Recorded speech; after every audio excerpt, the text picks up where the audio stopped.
Every 2 hours, a tiny, unblinking star appeared in the eastern sky above Intrepid, ascended to the zenith, then vanished into the west.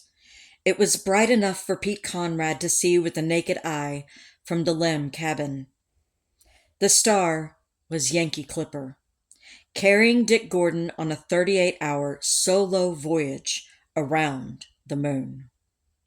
Before the mission, Gordon had wondered whether he would think of the Earth and feel his awesome separation from humanity. Instead, he savored his aloneness, and mostly he was too busy to think about anything besides the flight plan. But when there was a lull, his thoughts turned to his friends on the ocean of storms. Gordon envied Conrad and Bean more than he could say. Mike Collins had said that he was perfectly happy going 99.9% of the way, but that wasn't how Gordon felt. Walking on the moon, not orbiting it, was the name of the game. It was as simple as that, and it had been his goal from the day he joined the astronaut corps. Gordon rationalized his position, telling himself that down the line on one of the later missions, he would get his chance. But when he watched Conrad and Beam climb into that lunar module and pull away, he wished he were going with them. His crewmates knew it. Conrad had said he wished the LEM held 3 people so they could all land together. When Conrad steered the lander to a touchdown, Gordon was listening. And as the dust settled on the ocean of storms, he radioed congratulations and told his friends, "Have a ball." On the next orbit, when he flew over the landing site, he was ready to spot Intrepid on the surface. Unlike Mike Collins, Gordon knew exactly where to look. And he knew the navigation was so good that all he had to do was tell the computer to point the sextant right at the snowman. At the proper moment, the optics whirred into position, and there, just off the rim of Surveyor Crater, he saw a point of light with a needle-like shadow, and he knew he had found them. "I have Intrepid," he announced to Ed Gibson. As he got closer, he could almost convince himself he could see details. 4 landing legs sticking out from the descent stage, though he knew the sextant wasn't powerful enough for that. He was in the middle of reporting Intrepid's position when he spotted another point of light nearby. "I see Surveyor! I see Surveyor!" Gordon was jumping up and down, he would say later, if it's possible to do that in 0G. If he could not make the first pinpoint lunar landing, then he had been the one to discover that it had been a success. He told Gibson, "That's almost as good as being there." When Conrad and Bean took their moonwalk, Gordon was there vicariously through them. Thanks to Mission Control's relay, he could listen to his friends as they bounced along on the moon's surface. At one point, as the 2 moonwalkers wrestled with a bulky piece of gear, Gordon couldn't help but laugh at what he was hearing. Later, he would tell his crewmates, "You were raising Cain about some stupid device, and I was laughing my arse off." In the moonwalk's last hour, Gordon prepared for his most important task of the day: a burn of Yankee Clipper's SPS engine to adjust his orbit.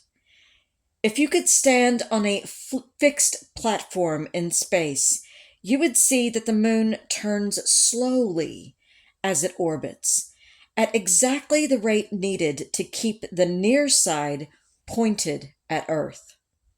You would also notice that the orbit of Yankee Clipper stayed in a fixed orientation, with the result that each new circuit of the moon brought Dick Gordon slightly west of his previous position. If he did nothing, then over the 31 and a half hours that Conrad and Bean were on the moon, Yankee Clipper's orbit would shift far enough from the landing site to ruin the prospects for tomorrow's rendezvous. This 14-second firing would nudge Yankee Clipper into the proper orbit. By now, Gordon was very tired. Of course, test pilots are used to performing while fatigued, but he did not want to make a single mistake with the whole world watching. But now it was just him inside of Yankee Clipper, surrounded by a forest of switches and dials, doing a task that had been performed by 3 men on every previous lunar mission. As he prepared for the burn, he could hear Conrad and Bean going on excitedly about mounds and rocks, and the chatter was so incessant that it drowned out mission control. Just when Ed Gibson was trying to read up crucial data on the burn, "If you're going to talk to me, you're going to have to cut out the relay," Gordon told Houston. "It's impossible with those guys yakking." Gibson finally had to tell Conrad and Bean to be quiet for a few moments. For safety's sake, Gordon read his checklist over the air as he performed it, so that the flight controllers could check his work. Finally, the engine lit, and he was slammed into his couch for 14 long minutes. When it was over, relieved Gordon began to prepare for sleep. Without his crewmates to help out, everything took longer than usual.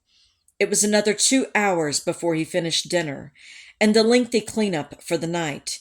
He thought, now the time's to think up all sorts of fancy prose to tell the people what it's like to be lonesome man up here.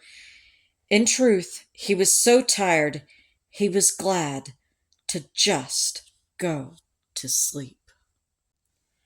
Wide awake, Alan Bean lay in his spacesuit on a Beta cloth hammock that was strung to the sides of Intrepid's cabin.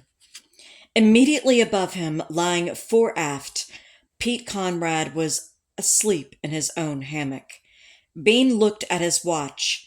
It was 3:45 in the afternoon, Houston time. He and Conrad were halfway into a planned 9-hour sleep period, but sleep did not come easily to Bean.